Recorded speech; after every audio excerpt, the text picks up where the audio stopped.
Bonsoir, good evening, good afternoon, good morning, anywhere you may be. I'm finally gonna do my interview process as a flight attendant, as a stewardess, however you want to call it. So,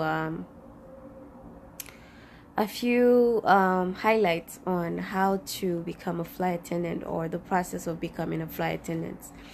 From my experience personally, I got hired through another airline, an international airline first, before I got into this main airline that I'm working for now. Don't mind my look right now. I'm about to go out, so kind of waiting on hubby to come by so that we can leave. So I'm gonna take that minutes to basically just give you a 15 minutes breakdown on how I became a flight attendant. So I got hired by another airline.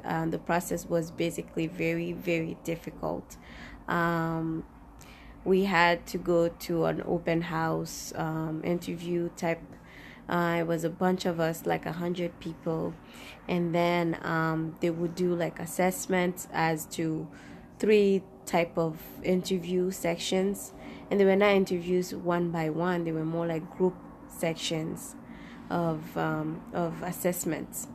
You guys stay in group and they kind of test you. They see how you are friendly, how you are interacting with other friends or group members. And eventually the recruiter would just pick, like out of 20 they will pick like 15.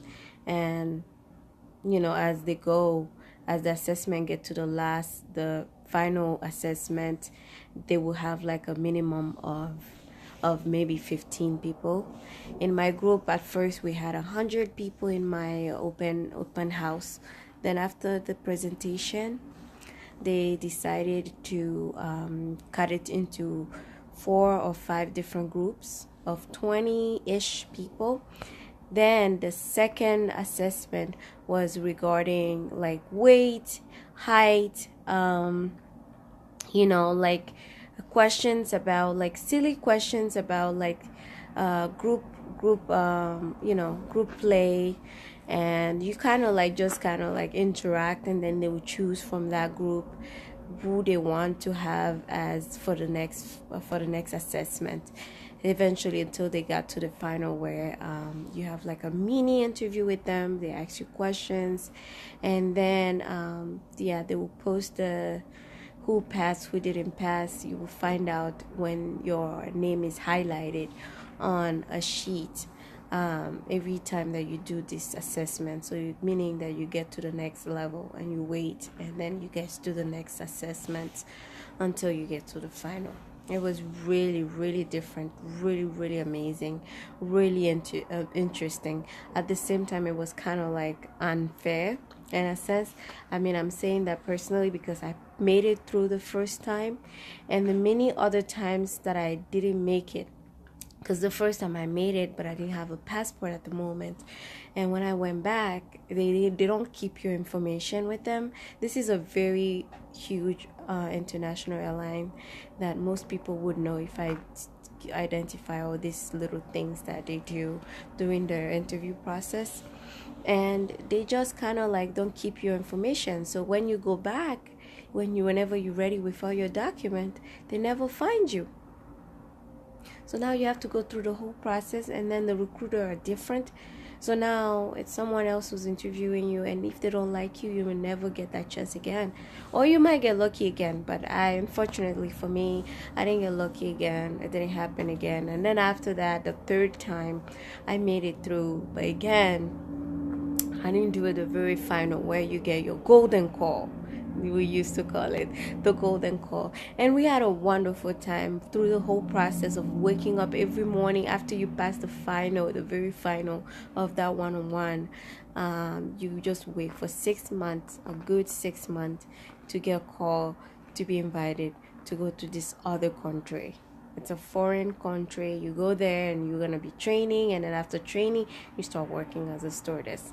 And it's the most fascinating job you could ever think of, because the whole process of like when they do like that open house day, and how they do that little introduction, and how different it is from what you used to. If you've done any other interview with any other airlines, it's completely different, and it's a lot of fun. So I went through that. It didn't work until one day I just got fed up, and I was like, you know what? I work here, I live here. It's America. It's not like another country. I'm just gonna try it with Airways. I mean, airlines or airways. Like not the typical American airline. You guys know. So I decided to just kind of like work with like the American airline industries, and by doing so, I turn my attention on interviewing with just like the main airlines, which are United, American Airline, JetBlue, Delta, like the main ones. And I got lucky with two of them. The interview was one-on-one, and now I'm gonna get in depth with that one, because I want people to understand what it takes to be a flight attendant. Not just my own personal experience, but I think other people have made videos on this. And I hope, like, from my explanation, my processing, and how I got selected, it could help someone, give them a little bit of insight as far as getting the job and passing through all the processing and making it to the very